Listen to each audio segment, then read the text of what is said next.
नमस्कार, झारखंड टीवी में आपका स्वागत है। अगर हमारे चैनल अब तक सब्सक्राइब नहीं किए हैं तो हमारे चैनल झारखंड टीवी को सब्सक्राइब करें।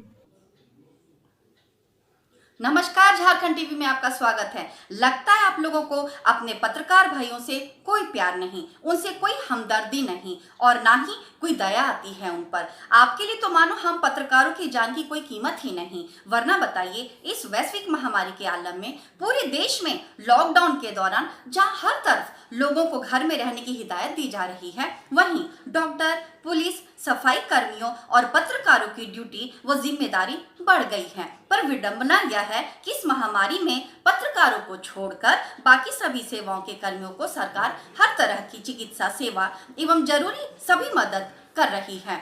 आम जनता की इन लोगों की मदद और सराहना कर रही है। और पत्रकारों को जरा सोचिए, इस समय उन पत्रकारों के बारे में ना तो सरकार कुछ कर रही है और ना जनता ही उनके काम की सराहना कर रही है। पत्रकारों की किसी तरह का सरकारी सुविधा नहीं मिल रही है। आपको ताजा खबरों की दुनिया में रखने की भागदौड़ में आज उन्हें कुछ हो जाए तो, और कोरोना का हमला पत्रकारों पर क्यों नहीं हो सकता। महाराष्ट्र में कितने ज्यादा पत्रकार संक्रमित हुए हैं, सबने देखा। पत्रकार भी अपनी जान को दांव पर लगाकर अपनी जिम्मेदारी निभा रहे हैं, तो पत्रकारों को भी सुरक्षा और सुविधा से परहेज क्यों। एक डॉक्टर हो, पुलिस हो या सफाई कर्मी, सभी एक सीमित कार्य क्षेत्र में काम कर रहे हैं, पर एक पत्रकार संभवतः पूरे जिला का चक्कर काटता है। न्यूज के वह मंत्री, सांसद, विधायक से लेकर तमाम सरकारी अधिकारियों और जनता के सामने आकर अपनी जिम्मेदारी निभाता है। सबसे ज्यादा रिस्क में तो पत्रकार ही है, पर पत्रकारों के लिए न सरकारी सुविधाएं, न आर्थिक मदद, न कोई बीमा, यहाँ तक कि उनका कोरोना टेस्ट तक नहीं।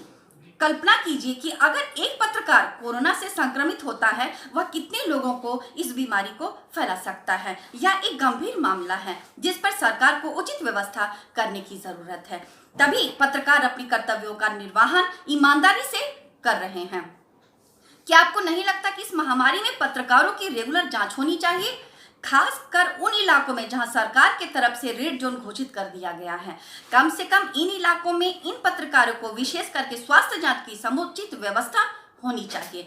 पत्रकारों के बहुत ही सीमित आय स्रोत हैं, मसलन विज्ञापनों से कमीशन आदि, जो लॉकडाउन के दौरान बंद हो गए हैं। क्या उन्हें और उनके परिवार को आर्थिक सहायता की जरूरत नहीं है? फिलहाल विचारने को आपको छोड़ देते हैं। धन्यवाद। झारखंड की सभी खबर देखने के लिए हमारे चैनल झारखंड टीवी को सब्सक्राइब करें। नमस्कार। कोरोना झारखंड ही नहीं, पूरे प्रदेश को अपने गिरफ्त में ले चुकी है और यूँ कहें तो पूरे विश्व को अपने गिरफ्त में ले चुकी है। ऐसे में आज हम बात करेंगे उन पत्रकारों से कि जो लगातार इसकी रिपोर्टिंग कर रहे हैं, फ्रंट लाइन वॉरियर के रूप में काम कर रहे हैं। डॉक्टर लोग, नर्स लोग तो लगी हुई हैं उनसे लड़ने में, लेकिन वो खबरें जो लॉकडाउन में लोगों तक पहुंचती है कि यहाँ पे इतने मरीज हैं, वहाँ पे उतने मरीज हैं और कितने मरीज ठीक होकर वापस घर में चले गए, कितने लोग क्वारंटाइन में लगे हुए हैं। ऐसे में इन सभी स्थितियों से अवगत कराते उन लोगों की हालत क्या होती है। उन लोग जब अपनी जान जोखिम में डाल के जाते हैं वहाँ पे, तो वो लोग क्या सोचते हैं, हम आज उन्हीं लोग से बात करेंगे। हमारे साथ हैं आजाद सफाई के पत्रकार और उनसे बात करेंगे कि किस तरह से वो अपने आप को जब उस जगह पे जाते हैं तो लेते हैं, किस तरह से रिपोर्ट निकालने में कितनी मानसिक वेदना से गुजरते हैं, कितनी मानसिक स्थिति उनकी रहती है, या फिर कितनी खुशी भी होती है कि नहीं ये अच्छा ऐसा काम है जिसे हम करके लोगों की जान बचा रहे हैं या लोगों को तो सूचनाएं पहुंचा रहे हैं। या फिर वैसे लोगों के ये भी जानने की कोशिश करेंगे कि किस तरह से घर वाले का जो होता है अपने आप में, जो कि हमारे घर का एक परिवार जा रहा है वहाँ पे, और दोनों के बीच में कैसे सामंजस्य स्थापित कर पाते हैं। हमारे साथ हैं सुनील जी। नमस्कार। हम आपसे यही जानना चाहते हैं कि जो अभी पत्रकार लोग की जो स्थिति है, महाराष्ट्र में हम गए, वहाँ पे देखे कि महाराष्ट्र में लोग सामने आए और महाराष्ट्र में 53 पत्रकार, अब तो 110 की संख्या पहुँच चुकी है वहाँ पे। तो दिल्ली भी जांच करने लगी है, बिहार भी जांच की बात कर रही है, हमारी स्वास्थ्य मंत्री सुबह से बात हुई। तो ऐसे में पत्रकारों की क्या मानसिक स्थिति होती होगी जब वो जाते हैं ऐसे ड्यूटी पर? जी बिल्कुल, अगर एक तरह से कहा जाए कि पत्रकार ब्लाइंड गेम खेलते हैं। ब्लाइंड गेम हम इसलिए इस शब्द का यूज़ कर रहे हैं क्योंकि पत्रकार जहाँ भी जाते हैं तो उन्हें पता नहीं कि कौन क्वारंटाइन मरीज़ हैं, कौन पॉजिटिव है, कौन नहीं है, जान जोखिम पर जाते हैं। एक तरह से समाज में मैसेज देना चाहते हैं, समाज में सूचना देना चाहते हैं, और ये उनका कर्तव्य भी है। लेकिन हेमंत जी, सबसे अहम बात है कि जब इस तरह का जोखिम उठा करके जाते हैं तो एक पत्रकार को, जब हम लोगों को सजग करते हैं तो खुद भी सजगता अपने अंदर होनी चाहिए। क्योंकि जिस भी जगह जाते हैं, कोई अननोन पर्सन से अगर मिलते हैं या जान पहचान के भी जो लोग से मिलते हैं, तो उनसे एक दूरी बना करके रखें, मास्क पहनें, हमेशा सैनिटाइज़ करें। जब भी मुंह पे या खाने का कोई भी चीज़ अगर यूज़ करते हैं तो उस समय में आप अपने हाथ को सैनिटाइज़ कर लें, उसके बाद आप लीजिए। तो ये प्रिकॉशन है। रहा बात की एक मानसिक प्रिपरेशन की, जैसा आपने कहा कि मतलब किस तरह से मानसिक आप तैयारी करते हैं, या कोई भी पत्रकार हम लोग के जैसे जो भी फील्ड में निकलते हैं और 2-4 हर जगह जाते हैं, तो उन लोगों का एक तो मानसिक कहा जाए कि इस तरह से है कि देखिए, पत्रकार एक ऐसा मतलब फ्रंट वॉरियर है जिसे ना तो सरकार की तरफ से कोई सुविधा है और अमूमन ना तो हाउस की तरफ से भी कोई सुविधा है। वो खुद व्यक्तिगत अपने तरीके से जान जोखिम में डाल करके खबरें, सूचनाएं लोगों तक पहुंचाने का काम करता है। ऐसे में सिर्फ वो पत्रकार ही नहीं है, उस पत्रकार के साथ उसके पूरे परिवार एक मानसिक कहा जाए कि दारुण स्थिति से गुजर रहे हैं अभी के दौर में। जिस तरह से मुंबई का जिक्र आपने किया, आप सोच सकते हैं कि उनके पूरे परिवार के साथ में क्या गुजर रही होगी। पत्रकार बहुत ज़्यादा पैसे वाले नहीं होते हैं, पत्रकार के पास में बहुत ज़्यादा पैसा भी नहीं होता है, वही कमाने खाने वाले होते हैं, उससे ही उनका परिवार चलता है। अब ऐसे में अगर उस पत्रकार को कुछ हो जाए तो आप समझ सकते हैं कि कितनी विकट स्थिति उनकी होगी। अब घर वालों से कैसे सामंजस्य बैठा पाते हैं इस स्थिति में? देखिए, घर वालों से सामंजस्य बैठाने का जो हम फॉलो करते हैं, दिन भर निकले, आप ये देख रहे हैं, हमारे मास्क देख रहे हैं, गमछा देख रहे हैं, हमारा ये कपड़ा देख रहे हैं, तो घर अंदर जाने से पहले सबसे पहले तो अपना शूज़ वगैरह को बाहर खोल करके रख देते हैं। उसके बाद अपना मास्क वगैरह, जितने भी अपने कपड़ा हैं, ये सारा कपड़ा को एक अलग बाल्टी में जो है डेटॉल वगैरह डाल करके, या मतलब जो भी हो सर्फ डाल करके वो पानी में डाल करके उसको थोड़ा देर मतलब रात भर कहिए तो छोड़ देते हैं। उसके बाद में सुबह में फिर दूसरा ड्रेस पहन करके ही निकलते हैं फील्ड में। उसके बाद में पूरे बढ़िया अच्छी तरीके से हाथ पूरे साबुन से ले करके धो करके, उसके बाद सैनिटाइज करके तब फिर घर के अंदर प्रवेश करते हैं। लेकिन डर की स्थिति तो परिवार वाले के लोग रहते ही हैं, खास करके जो छोटे बच्चे हैं घर में, उनसे बहुत दूरी एक तरह से कहिए कि इन दिनों में बन जाती है। बहुत ज़्यादा संपर्क में घर के परिवार के लोग के साथ भी संपर्क में नहीं आना चाहते हैं। इसलिए नहीं आना चाहते हैं एक एहतियातन, ताकि ज़्यादा संपर्क में नहीं। लेकिन अब घर की बात है, खाना खाएंगे ही, नहाएंगे ही, उठना बैठना होगा ही, चाय पिएंगे ही, तो इन स्थितियों से गुजरते हुए लेकिन एक एहतियात के रूप में काम करना पड़ता है। तो ये पत्रकार और ख़ास करके सरकार को चाहिए कि जितने भी फील्ड रिपोर्टिंग करते हैं कि उन पत्रकारों का हर 15 दिन पर एक बार उनकी जांच होनी चाहिए, अनिवार्य होनी चाहिए। क्योंकि देखिए, ये एक ऐसा बीमारी है कि जो अगर किसी व्यक्ति में संक्रमण है तो उसे भी पता नहीं है क्या कि वो संक्रमित है। और ख़ास करके एसिम्प्टोमेटिक जो झारखंड की हम अगर सिर्फ बात करें तो ये यहाँ पे इस तरह की जो एसिम्प्टोमेटिक जो कोरोना वायरस है उसमें कोई सिम्टम्स पता ही नहीं चलता है। और जब सिम्टम्स पता नहीं चलता तो जाहिर सी बात है कि आपको लगेगा कि हम स्वस्थ हैं, ना तो हमें सर्दी है, ना बुखार है, ना ही हमारा कोई मतलब टेम्परेचर बढ़ा है, ना हमको किसी तरह का दर्द है, ना ही हम वोमिटिंग हो रहा है। तो ये बहुत घातक है, क्योंकि आपको पता नहीं चलेगा, आप इससे जो है क्या कि अनभिज्ञ हैं और फ्री आप हैं।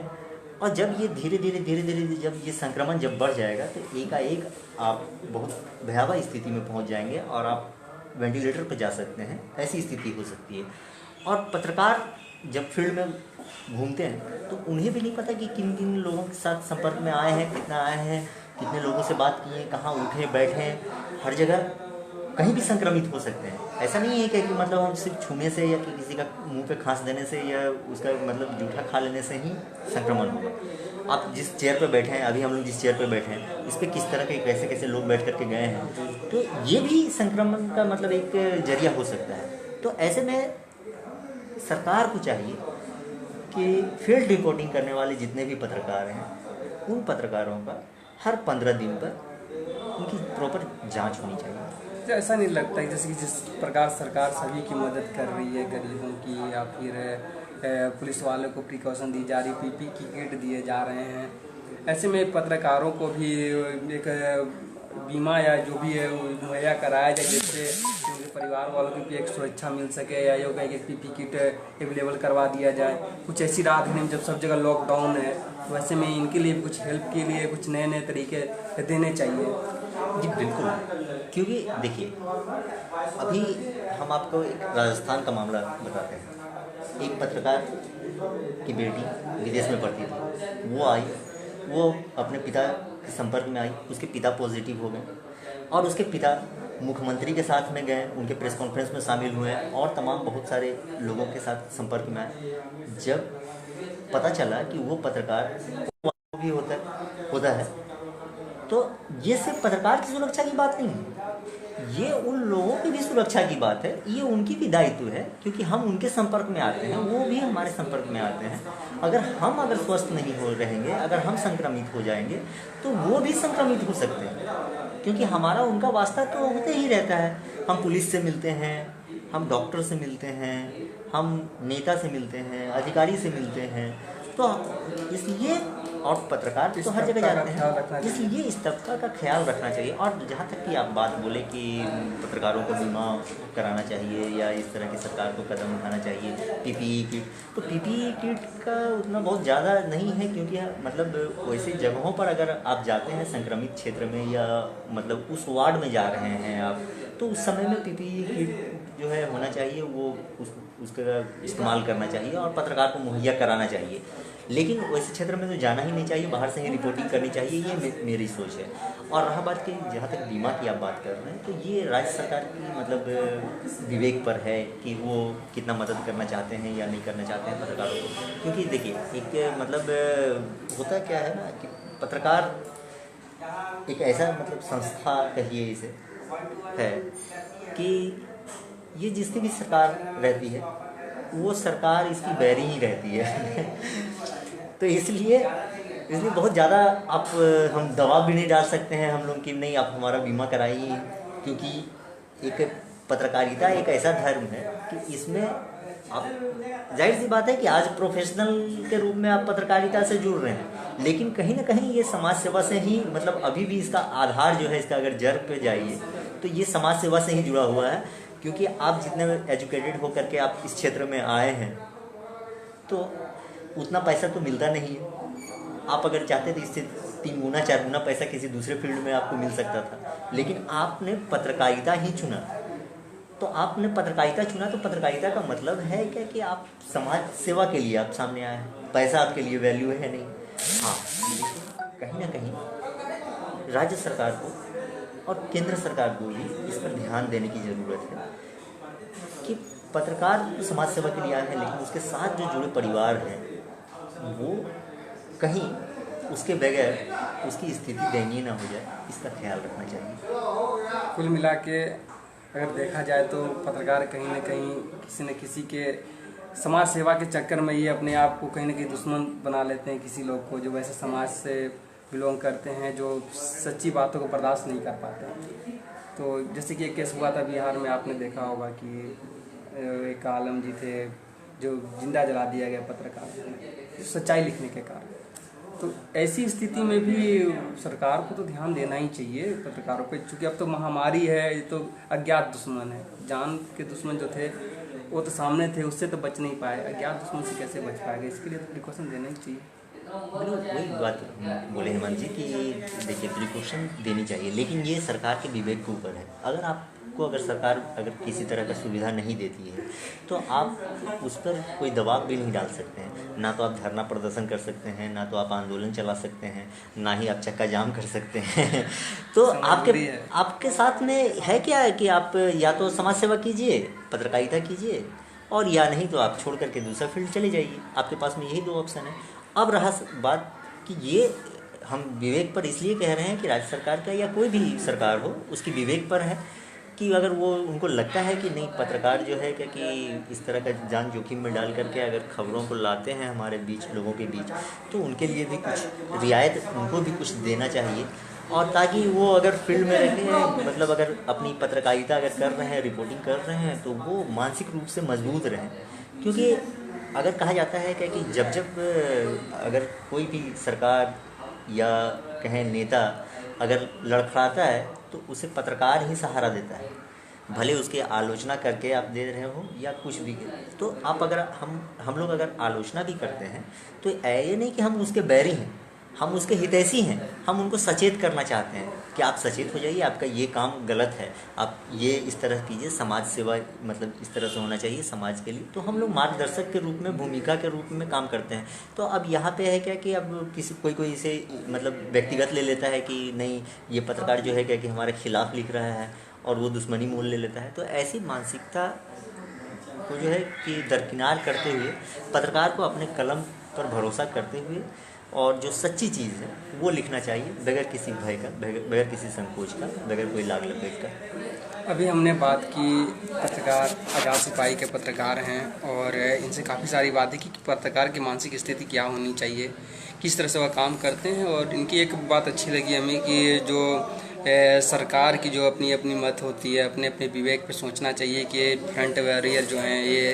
काम तो करते हैं, लेकिन उस काम के बदले में जो इन्हें मिलने चाहिए, जो इन्हें रिप्लाई होना चाहिए, ना तो इन्हें जनता समझती, जनता भी ये समझती कि पत्रकार है क्या करता होगा, समाचार ला के पहुँचा देता होगा। तो मतलब जनता, एक बात और मैं यहाँ पे कहना चाहूँगा कि जोड़ना चाहूँगा यहाँ पे कि प्रधानमंत्री ने कुछ दिन पहले जब फर्स्ट बार जब 22 मार्च को किया गया था लॉकडाउन, जनता कर्फ्यू लगाया गया था, वहाँ पे 5 बजे ताली और थाली बजवाए गए थे कि फ्रंट लाइन वॉरियर हैं, इनके लिए तालियां बजाएं, इनको उत्साहवर्धन कीजिए। लेकिन बस ताली बजा देने से ही पत्रकारों की ज़िंदगी सही नहीं हो जाती है, एक सोचने वाली बात है। आप उनको उत्साह तो दे रहे हैं, लेकिन उत्साह तब खत्म हो जाती है जब उनके घर में बैठे परिवार को इस महामारी में बीमारी अगर आ जाती है, 14 दिन तक क्वारंटाइन में अगर वो चले जाते हैं तो क्या होगा हमारे घर के हालात।